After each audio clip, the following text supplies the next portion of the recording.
Então, eu estava vendo aqui uma pergunta que está bastante em alta essa semana, que está polêmica sobre racismo. Você deve ter acompanhado, né, o que gerou essa polêmica, essa discussão sobre racismo. E a Vanessa Silva, ela está perguntando aqui, pastor, uma amiga compartilhou em um grupo um texto de Ellen White que ela diz assim: para os negros, vocês deverão suportar as provações que encontrarem aqui. No céu, todos serão brancos como Cristo. Você conhece essa situação? Conheço. Já publiquei sobre isso, né? Como responder essa amiga? Como chama? A Vanessa falou que a amiga compartilhou esse texto. Tem um livro de Ellen White em inglês que é muito legal, muito bom, que é Southern Work. O trabalho que a Igreja Adventista desenvolveu entre os negros lá do Mississippi. Inclusive, um dos filhos dela, ele construiu um barco chamado Morning Star, e nesse barco eles não só pregavam o evangelho para os negros que tinham sido alforriados, né, como eles também alfabetizavam esses negros, como eles procuravam dar condições melhores de vida para que eles pudessem ter uma vida mais digna. Então, esse é um trabalho que pouca gente conhece, mas que os nossos pioneiros adventistas se empenharam em fazer, né? Ellen White não só falou, né? A família deu exemplo nesse sentido. Eu tenho visto, né? Eu vou dar uma rodeada em Jericó para depois ir ao ponto aqui, né? Eu tenho visto pessoas importando certas discussões que não são próprias aqui do Brasil, nem do adventismo, tá? Geralmente essas discussões abolicionistas ou escravagistas, racistas, elas eram mais próprias do sul dos Estados Unidos. Lembra da história? O sul era escravagista, né? O norte abolicionista, e por isso, inclusive, houve a Guerra Civil Norte-Americana. Graças a Deus, o abolicionismo venceu. O adventismo nasce na Nova Inglaterra, norte e nordeste dos Estados Unidos, onde sempre houve ali esse pensamento abolicionista. Inclusive, quando, por lei, foi dito que os negros escravos que eram soltos fossem encontrados, deviam ser devolvidos para os seus donos, entre aspas, donos, Ellen White e os pioneiros adventistas, eles disseram o seguinte: não façamos isso, porque eles são seres humanos, são livres, têm seus direitos. Então nós vemos assim uma desobediência civil, né? E aí é quando entra em cena o equilíbrio que se tem que ter quando estudamos a Bíblia. Por exemplo, lá em Romanos, Paulo diz: sejam submissos às autoridades, orem por elas. Já leu esse texto?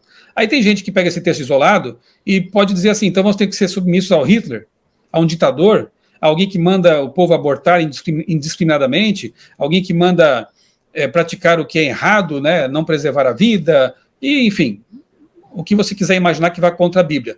Nesse caso, aí você tem que ler também Atos 5:29, em que Pedro diz assim: antes importa obedecer a Deus do que aos homens.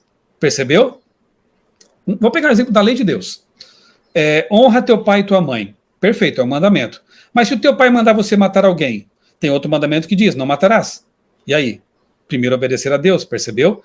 Então, se um governante, se um governo, se um Estado, se um presidente quiser violar nossa consciência cristã, nos obrigando a fazer uma coisa que vai contra a Bíblia, pode me prender, pode fazer o que quiser. Eu não vou transigir, eu vou ser fiel ao meu Deus.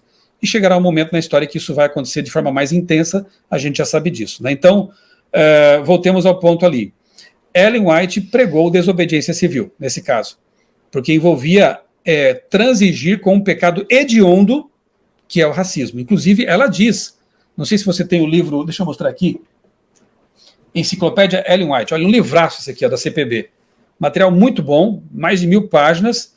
Quando você lê aqui o verbete, né, o tópico sobre abolicionismo, racismo, né, você vai perceber qual era a visão que ela tinha sobre esse assunto, e a igreja também nos seus primórdios, né?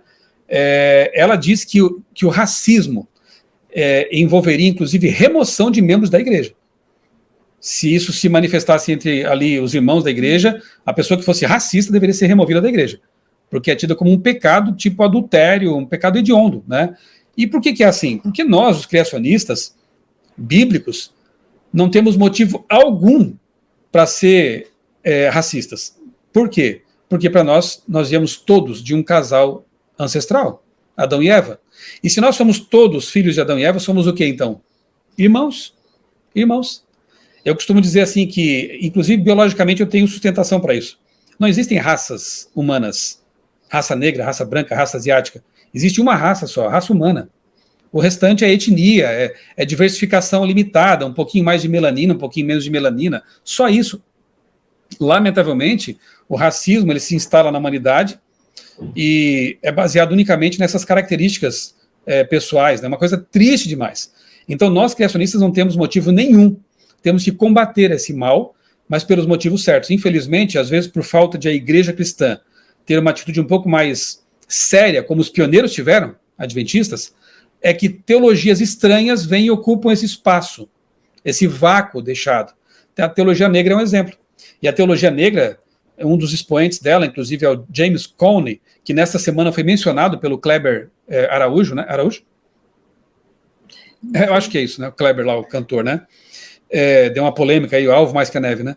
Ele cita James Cone, só que o James Cone, quando você vai estudar melhor a teologia, eu já li livros dele, ele minimiza a Bíblia. A Bíblia não é a palavra inspirada de Deus para ele, ela só vale enquanto puder ser um instrumento para a luta contra a desigualdade, o racismo. Note, a causa é válida, os meios e a filosofia por trás dela é que são o problema. Nós não precisaríamos abraçar a teologia negra, a teologia feminista, qualquer tipo de teologia identitária para defender causas justas. O cristão não tem que ser machista, ponto. E bastaria a Bíblia para mostrar para ele que tem que ser assim, porque Deus criou homem e mulher à sua imagem. O cristão jamais poderia ser racista, e bastaria a Bíblia para que ele tivesse essa postura. Porque a Bíblia ensina que nós somos iguais perante Deus, certo? Aí, por que eu citei o livro Southern Working, alguma coisa assim, né? Esqueci agora o título em inglês lá, de Ellen White. Porque ali dá para ter uma visão mais global do que Ellen White escreveu e pensava sobre a questão racial, né? Porque há um texto, por exemplo, que ela fala que não deveriam se casar brancos e negros naquele tempo, século XIX. E tem gente que pega esse texto e fala, ela era racista. Mas tem outro texto que ela diz assim, ó, o nome do homem branco estará escrito no céu juntamente com o nome do homem negro, no livro do céu. Então não é racista. Você tem que analisar o contexto, né? No século XIX, infelizmente, né, o racismo era muito forte, e se um negro e uma branca, um branco e uma negra se casassem, não tem problema nenhum nisso, obviamente, mas os filhos viveriam numa sociedade muito complicada. Não seriam nem aceitos entre os brancos. Você sabe que nos Estados Unidos tem igreja até hoje, né? Igrejas de brancos, igrejas de negros, em alguns lugares é assim, uma separação. Tempos atrás até havia vagões para brancos, vagões para negros, né? Era algo triste demais. Então, esse menino, digamos, pardo, ele seria rejeitado por brancos e por negros. Então era uma questão sociológica, não doutrinária, não teológica, não biológica. Ela jamais condenou, não recomendou esse tipo de casamentos interraciais por uma questão de racismo, porque, repito, em tudo que ela escreveu você vê um combate ao racismo, certo? E essa questão do livro aqui, de brancos como Jesus, quando você analisa o texto, você vê que é caráter. Você vê que é a pureza de caráter. Eu tenho aqui, eu não vou ter como procurar agora, mas se você colocar no meu blog outra leitura, coloca lá, Ellen White, o que pode ajudar a procurar essa palavra-chave? Ellen White, branco, Jesus, talvez você encontre ali, né? Você vai ver que no contexto a questão é caráter. Mais ou menos como a polêmica que se instalou essa semana, né? O hino Alvo Mais que a Neve não tem que ver com a cor da pele, pelo amor de Deus. Só para completar, o Fábio Mendonça, ele fala outra citação aqui de Ellen White, que ela fala, tanto o nome do branco e do negro que entregaram uma vida a Cristo estarão inscritos no livro da vida. Exato. Eu até uso esse texto para comparar com outro autor do mesmo século XIX, que muita gente nas faculdades, né, exaltam tanto, Charles Darwin. Você já leu o livro A Origem do Homem? O das espécies é mais famoso, né? Na verdade, a maioria dos evolucionistas que eu já encontrei nunca leu nem A Origem das Espécies. Mas vamos lá. No livro A Origem do Homem, ele fala que o branco é superior ao negro. Darwin também diz que a mulher é inferior ao homem. Tudo que ela fizer, eu cito em minhas palestras esses textos aí, né? Tudo que ela fizer será inferior ao homem, em todas as áreas. Ellen White diz que o homem e a mulher são iguais perante Deus. Ellen White diz que negros e brancos são iguais perante Deus. Quem você prefere? Charles Darwin ou essa autora que às vezes é desprezada como sendo alguém retrógrada, alguém de mente estreita, né? Eu fico, obviamente, com ela, né? Então esse texto aqui é fantástico, né? Ela está dizendo que todos são iguais perante Deus, pronto, ponto final, né? E o texto, a questão de brancos como Jesus, né? É tipo o hino Alvo Mais Que a Neve. Mas ali ela falou antes, os negros têm que se conformar nesse mundo e lá eles vão Todo mundo, né? Não só eles, né? Porque havia situações em que uma desobediência civil envolveria prisão e morte, né? Então, o que Paulo diz na Bíblia para os escravos? Olha, neste momento, sujeitem-se aos seus senhores. Estranho esse mandamento, né? Mas era uma época que não tinha como haver uma insurgência, senão a morte estaria ali, né? Nós temos que sempre analisar os conselhos dos profetas de acordo com o contexto em que eles estão escrevendo. Claro, naquilo que eles escrevem, princípios eternos, claro que sim, mas também há conselhos para aquele momento. E neste momento ali, como a questão do casamento interracial, por exemplo, né, não convinha, porque traria mais males para a pessoa do que o não fazer aquilo traria de uma vida mais tranquila. Basicamente é isso, né? Não sei se o Alvo Mais Que a Neve entrou aí, né? Mas enfim, né? Possivelmente entrará, mas eu gravei um vídeo aqui no meu canal, tá bom? Alvo Mais Que a Neve é um hino racista? Pelo amor de Deus, né? O hino foi escrito há mais de 100 anos por um americano que vivia na parte lá norte dos Estados Unidos, que era abolicionista, né? E qualquer pessoa que lê a Bíblia, porque o hino se baseia na Bíblia, em Salmo 51 e Isaías 1, percebe que a questão ali é purificação de pecados. Tanto que em Isaías a cor é vermelha, não é nem o preto, né? O vermelho carmesim. Se seus pecados forem vermelhos como a escarlata, né? Escarlata, eles serão purificados e branquecidos como a neve. A neve é branca, branca mesmo, né? Eu acho que nem tem ser humano, a não ser albinos, né? Que tem uma cor branca, de fato. Então, infelizmente, é muita distorção. Mas eu até comentei com alguns amigos que é triste, né? Algo como isso acontecer, porque acaba implantando um vírus na mente de muitas pessoas, né? Agora vão cantar Alvo Mais Que a Neve e vão me lembrar dessa polêmica. Que triste. Nunca mais a gente vai cantar Nunca mais cantaremos do mesmo jeito, né?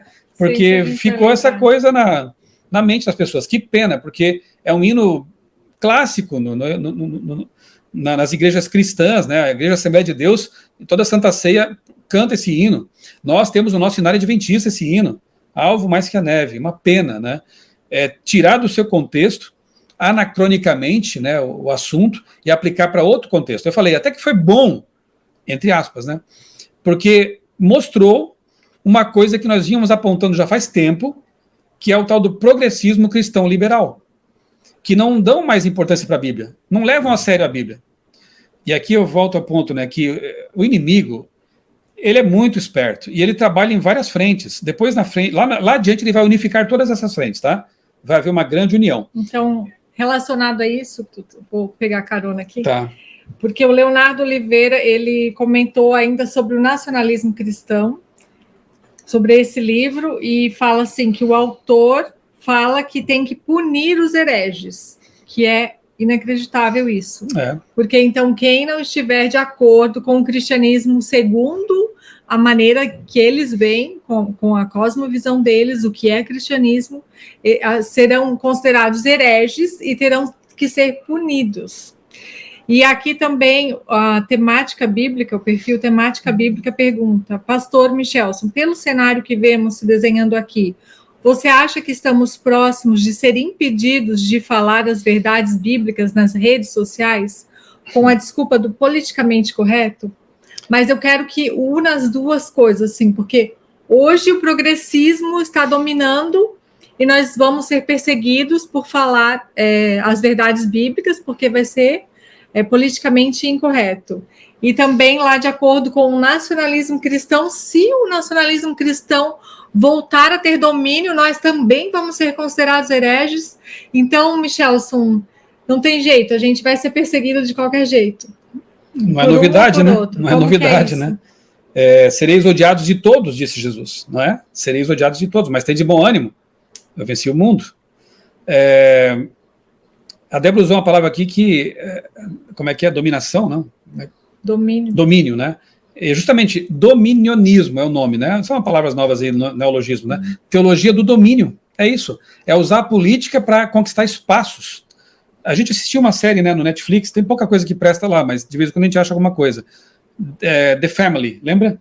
A série The Family, não sei se está disponível ainda, mas vale a pena assistir. Ela mostra aí os bastidores da política, como eles usam a política, o cristianismo, o nome de Jesus, para avançar com suas pautas políticas. É uma coisa bem interessante e lamentável, na verdade, né?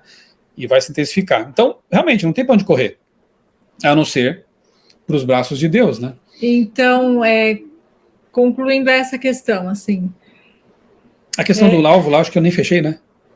Do alvo mais que Mas tu começou a falar desse assunto. Tá, vai lá então. Porque muitas pessoas, a maioria, né? A gente também, às vezes, fica com esperança de que é melhor a direita ou a esquerda, coloca a sua esperança em ideologias políticas. Mas se você for fiel à Bíblia e for defender os ensinamentos de Jesus até o fim, nenhum nem outro pode trazer esperança, né, para esse mundo. Não há salvação para esse mundo em ideologias humanas, né? Como que fala? Não há salvação humana, né, para esse mundo. A gente não pode. A gente sempre fala aqui, né? Não é esquerda nem direita, a salvação vem do alto, né? Isso. Sem ilusões, não podemos ter ilusões, né? O mundo jaz no maligno, diz a Bíblia, né? Então, ter esperança nesse mundo é ignorar o fato de que, lá em Daniel 2, a pedra que vem do céu é que vai destruir os reinos do mundo e estabelecer um reino eterno. Então, nós podemos orar, devemos orar a Deus por liberdade, por paz, tanto quanto possível, mas tendo consciência de que essa paz ela é tênue, ela é frágil, né? E que, em qualquer momento, tudo pode ser subvertido, né?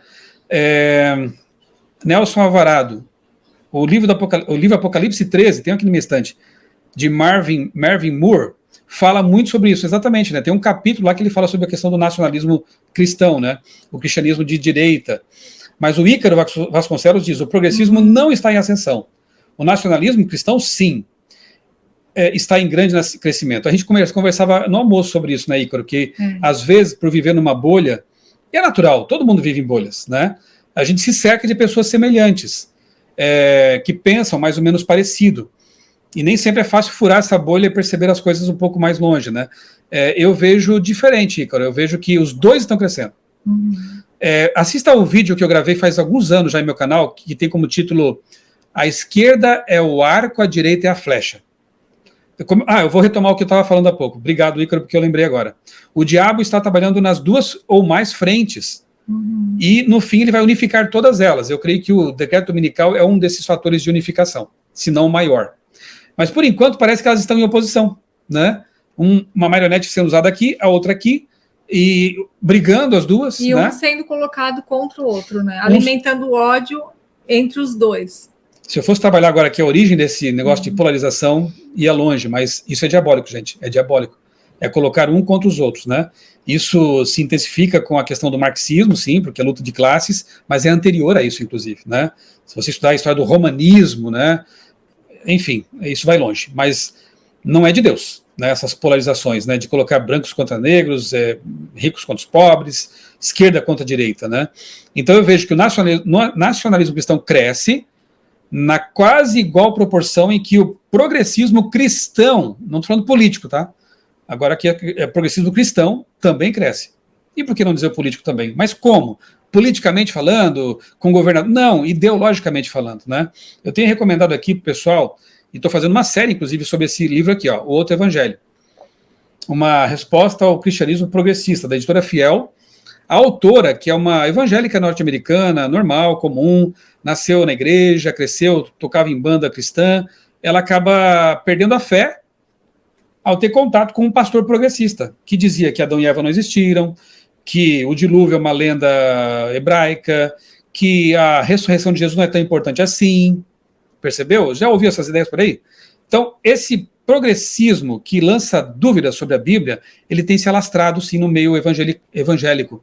E, lamentavelmente, também, no nosso meio, isso também tem acontecido, né? Então, os dois oferecem perigo, né? Porque aqui, o Ícaro ainda comentou, Ícaro não é nada pessoal, tá? É só pra gente discutir a ideia. Não, ele coloca uma questão bem interessante aqui, sim, né? Tô gostando, tá, Ícaro, dos seus comentários.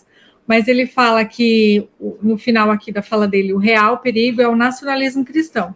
Os dois, né? É a flecha. Os dois. Porque... Mas o arco é perigoso porque ele lança a flecha. E também assim, ó, porque o que o inimigo mais quer é tirar a crença das pessoas na Bíblia, né, na doutrina bíblica pura, real. E o progressismo, ele faz isso, né? O nacionalismo cristão, ele deixa as pessoas um tanto fanáticas, né? Tem uma fé cega, elegem um líder, né? Um líder messianismo, né? E ficam cegos cumprindo o que esse líder propaga, né? Prega.